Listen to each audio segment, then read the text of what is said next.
السلام علیکم نحمده ونصلي على رسوله الكريم اما بعد فاعوذ بالله من الشیطان الرجیم بسم اللہ الرحمن الرحیم الم یجدک یتیما فآوى ووجدک ضالا فہدى ووجدک عائلا فأغنى وقال تبارک وتعالی انک لعلی خلق عظیم صدق اللہ العظیم۔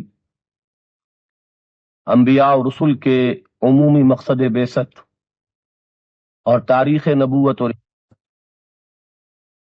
اور نبی اکرم صلی اللہ علیہ وسلم کے مقصد بعثت کی امتیازی شان کے بارے میں اجمالی گفتگو کے بعد اب آئیے کہ نبی اکرم صلی اللہ علیہ وسلم کی حیات طیبہ کے مختلف ادوار پر ایک طائرانہ نظر ڈالیں۔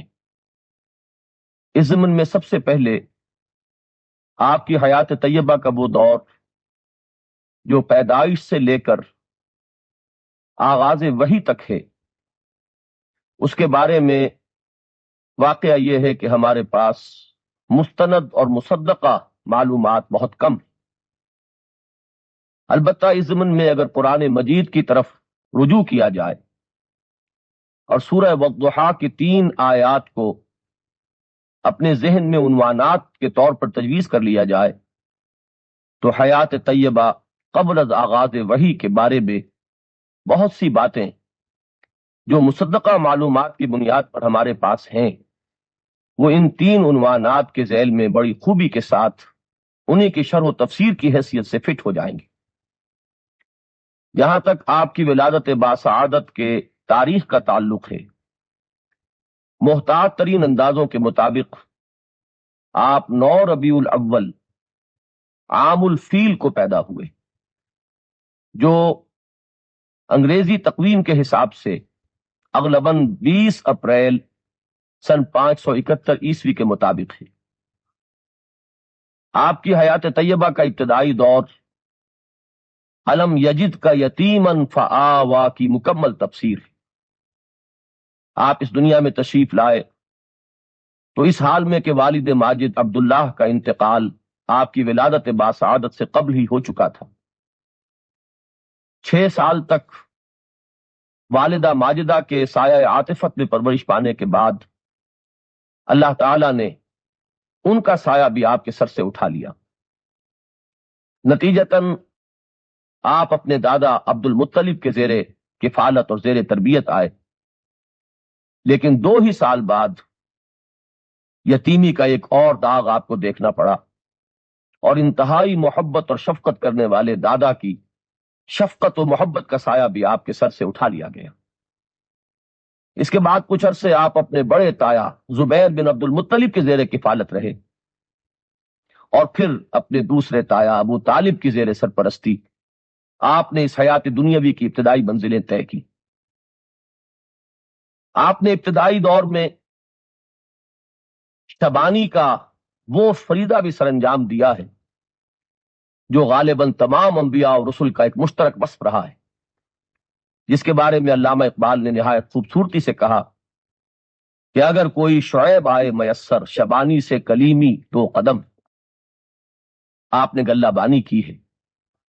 اور یہ بات جان لینی چاہیے کہ عرب کے صحرا میں لق و دق ایک ایسی فضا میں کہ جہاں دور دور تک کوئی متنفس نظر نہ آتا ہو، اوپر آسمان کا سایہ، نیچے پھیلی ہوئی زمین، ادھر ادھر پہاڑ، یہ در حقیقت فطرت سے قریب ترین ہونے کی ایک کیفیت ہے۔ دا ابتدائی دور اس کیفیت میں بسر کیا ہے، گویا کہ کتاب فطرت کا مطالعہ دل کھول کر کیا، جس کی طرف ایک اشارہ ہے قرآن مجید کی آخری پارے کی سورہ مبارکہ میں، افلا ينظرون الى الابل كيف خلقت والى السماء كيف رفعت والى الجبال كيف نصبت والى الارض كيف سطحت۔ کیا یہ دیکھتے نہیں اونٹ کی تخلیق، اس میں کیسی کیسی نشانیاں مضمر ہیں اللہ کی حکمت اور قدرت کی؟ انہیں اندازہ نہیں آسمان کی رفعت کیا اشارے کر رہی ہے، زمین کی وسعت کس بات کی گواہی دے رہی ہے؟ یہ جمے ہوئے پہاڑ کیا اشارے کر رہے ہیں؟ یہ ہے وہ کتاب فطرت جس کے مطالعے سے انسان اپنے فاطر سے قریب ترین آتا ہے، اور اس کے بھرپور مواقع میسر آئے محمد الرسول اللہ صلی اللہ علیہ وسلم کو بالکل ابتدائی زندگی میں۔ اس کے بعد آپ نے کاروبار شروع فرمایا۔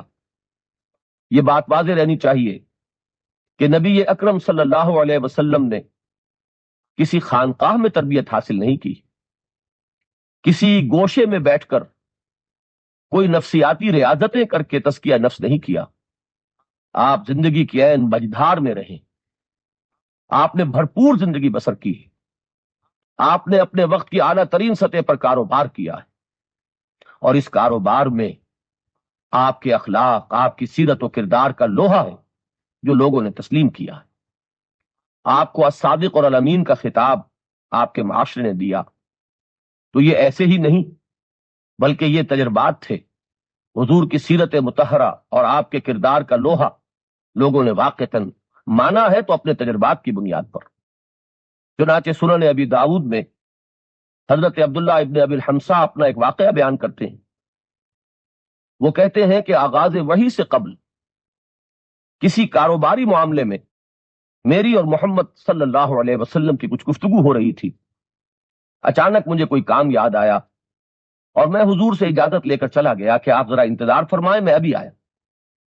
حضور نے وعدہ فرما لیا کہ اچھا میں یہیں تمہارا انتظار کروں گا۔ میں کہیں گیا اور جا کر کچھ ایسا مصروفیات میں گم ہوا کہ مجھے اپنا وعدہ یاد ہی نہ رہا۔ 3 دن کے بعد اچانک خیال آیا کہ میں نے تو محمد صلی اللہ علیہ وسلم سے یہ وعدہ کیا تھا۔ چنانچہ میں گھبرایا ہوا اس جگہ پر پہنچا تو میں نے دیکھا کہ محمد صلی اللہ علیہ وسلم وہیں مقیم تھے۔ آپ نے مجھے کوئی ملامت بھی نہ کی، فرمایا تو صرف اس قدر کہ بہرحال میں اپنے وعدے سے پابند تھا کہ یہیں تمہارا انتظار کرتا۔ تو یہ واقعہ اس سے اندازہ ہو سکتا ہے کہ کس قسم کا تجربہ ہوا تھا اہل مکہ کو محمد الرسول اللہ صلی اللہ علیہ وسلم کی سیرت مطہرہ کا، آپ کے اخلاق و کردار کا، جس کی وجہ سے آپ ان کی آنکھوں کا تارا بنے۔ آپ کو انہوں نے الصادق اور الامین کا خطاب دیا۔ آپ کی جوانی کے دور کے چند اور واقعات میں سے حرف فجار میں آپ کی شمولیت ہے۔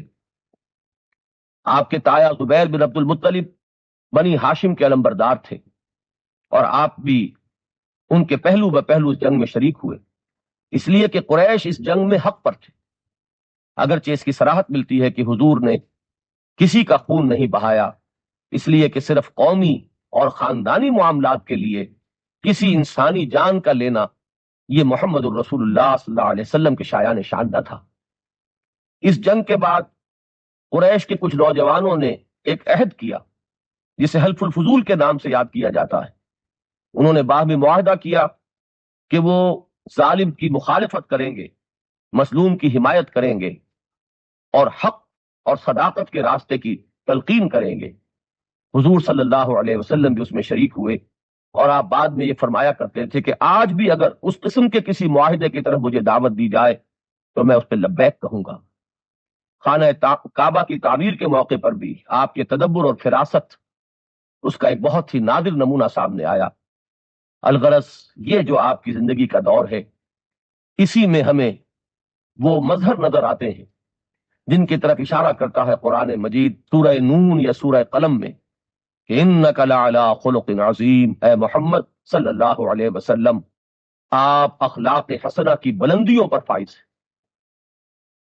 اسی کاروبار کے ضمن میں حضور کا تعلق یا آپ کا معاملہ حضرت خدیجہ سے ہوا۔ ان کا معاملہ بھی یہ ہے کہ ایک طرف یہ عرب کی متمول ترین خاتون تھیں، چنانچہ روایات میں اس کی صراحت ملتی ہے کہ جب قریش کے قافلے سامان تجارت لے کر جاتے تھے تو تنہا ان کا سامان تجارت باقی تمام لوگوں کے مجموعی سامان سے زیادہ ہوتا تھا۔ پھر یہ کہ ان کی عفت و عصمت، پاک دامنی کا عالم یہ تھا کہ عرب کے اس معاشرے میں ان کو الطاہرہ کا لقب دیا گیا۔ یہ گویا کہ بالکل ایک فطری اور قرین عقل اور قرین قیاس بات ہے کہ یہ قران السعدین ہوتا اور الصادق اور الامین کا نکاح الطاہرہ سے ہوتا، بہرحال حضرت خدیجہ الکبریٰ رضی اللہ تعالی عنہ سے نکاح کی صورت میں وہ بات سامنے آتی ہے جو سورہ والضحیٰ میں وَوَجَدَكَ عَائِلًا فَأَغْنَىٰ کے الفاظ میں آئی. جہاں تک قلب محمدی کا تعلق ہے وہ تو ہمیشہ سے غنی تھا، لیکن ظاہری اور دنیاوی اعتبار سے جسے ہم تنگ دستی کہتے ہیں، اس کی اگر کوئی کیفیت نبی اکرم صلی اللہ علیہ وسلم کی حیات طیبہ میں اب تک رہی بھی تھی، تو اب جب کہ مکے کی متمول ترین خاتون آپ کے حوالہ عقد میں تھی، جو انتہائی جانثار اور اپنا سب کچھ نچھاور کر دینے والی بیوی تھی، ان کے بعد اس دنیاوی احتیاج یا اس کا بھی کوئی معاملہ باقی نہ رہا. وَوَجَدَكَ عَائِلًا فَأَغْنَىٰ. حضور کی زندگی کا یہ دور ایک بھرپور انسانی زندگی کا نقشہ پیش کرتا ہے. ایک محبت کرنے والی جانثار اور وفادار بیوی، اور اللہ تعالیٰ نے اس سے آپ کو اولاد بھی عطا فرمائی. ایک انتہائی باعزت اور بافراغت زندگی. لیکن اب آپ کے اندر داعیہ ابھرا، وہ توجہ اس عالم بالا کی طرف منعطف ہوئی. اب غور و فکر کا مادہ کسی اور رخ پر پروان چڑھا. چنانچہ وہ روایت ہمیں ملتی ہے جس کی راویہ ہیں ام المومنین حضرت عائشہ صدیقہ رضی اللہ تعالی عنہا، اور بخاری شریف میں یہ روایت پہلے ہی باب میں موجود ہے کہ جب آپ کی عمر شریف 40 برس کے لگ بھگ ہوئی، حبب الیہ الخلاء فکان یخلو بغار حراء. حدیث نے دیا ہے کان صفت تعبدہ فی غار حراء التفکر والاعتبار. غار حراء میں آپ کی عبادت غور و فکر، عبرت پذیری پر مشتمل تھی. سوچ بچار، کتاب فطرت کا مطالعہ، خود اپنی فطرت کی گہرائیوں میں غواصی، اپنے دل میں ڈوب کر اپنے من میں ڈوب کر پا جا سراغ زندگی. پھر یہ کہ نوع انسانی کس حالت میں مبتلا ہے، خاص طور پر خود آپ کی قوم اخلاق کے اعتبار سے کتنی پستی میں مبتلا ہو چکی ہے، کس طرح شرک کا دور دورہ ہے، معبود حقیقی سے لوگ کس طرح اپنا رخ موڑ چکے ہیں. یہ سارا غور و فکر نوع انسانی کی ضلالت و گمراہی پر وہ بھاری رنج اور غم جس کے بارے میں قرآن مجید میں بار بار گواہی ملی کہ لعلک باخع نفسک علی آثارہم، کیا آپ اپنے آپ کو اس رنج اور صدمے کی وجہ سے اپنے آپ کو ہلاک کر لیں گے. یہ وہ کیفیات ہیں جن کو لے کر محمد الرسول اللہ صلی اللہ علیہ وسلم غار حراء میں اعتکاف فرما رہے ہیں کہ اسی عالم میں پردے اٹھتے ہیں، افلاک سے آتا ہے نالوں کا جواب آخر، اٹھتے ہیں حجاب آخر، کرتے ہیں خطاب آخر. یہ ہے تفسیر سورہ والضحیٰ کے ان الفاظ کی وَوَجَدَكَ ضَالًّا فَہَدَىٰ. اللہ نے آپ کو پایا تلاش حقیقت میں سرگرداں. آپ حقیقت کے دروازوں پر دستک دے رہے تھے، دروازے کھول دیے گئے، پردے اٹھا دیے گئے. حضرت جبرائیل امین سے ملاقات ہوئی، حاضر ہوئے، اور بعض روایات سے معلوم ہوتا ہے کہ یہ پہلی ملاقات، یہ پہلی وحی کا نزول کچھ بین النوم والیقظہ، یعنی بیداری اور نیند کے بین کی کسی کیفیت میں، نیم بیداری کے عالم میں ہوئی. کوئی لکھی ہوئی تختی تھی جس پر آیات مرقوم تھیں. اقرأ باسم ربک الذی خلق، خلق الانسان من علق، اقرأ وربک الاکرم الذی علم بالقلم، علم الانسان ما لم یعلم. 3 مرتبہ حضور نے فرمایا ما انا بقاری، اور حضرت جبرائیل نے آپ کو اپنے سینے سے لگا کر بھیجا، اور اس کے بعد یہ وحی جو ہے اس کا آپ کے قلب مبارک پر نقش قائم ہو گیا، اور یہاں سے گویا کہ محمد الرسول اللہ صلی اللہ علیہ وسلم کا آفتاب نبوت طلوع ہو گیا. اس کے بعد وحی کا کچھ وقفہ رہا ہے. پھر جب آیات نازل ہوئیں، سورہ مدثر کی ابتدائی آیات یا ایھا المدثر قم فانذر وربک فکبر، تو بہت سے محققین کی یہ رائے بڑی وزنی معلوم ہوتی ہے کہ سورہ ان 5 ابتدائی آیات سے محمد الرسول اللہ صلی اللہ علیہ وسلم کی نبوت کا آغاز ہوا، اور سورہ مدثر کی ابتدائی آیات سے آپ کی رسالت کا آغاز ہوا. فصلی اللہ علیہ وعلی آلہ واصحابہ وسلم تسلیما کثیرا کثیرا.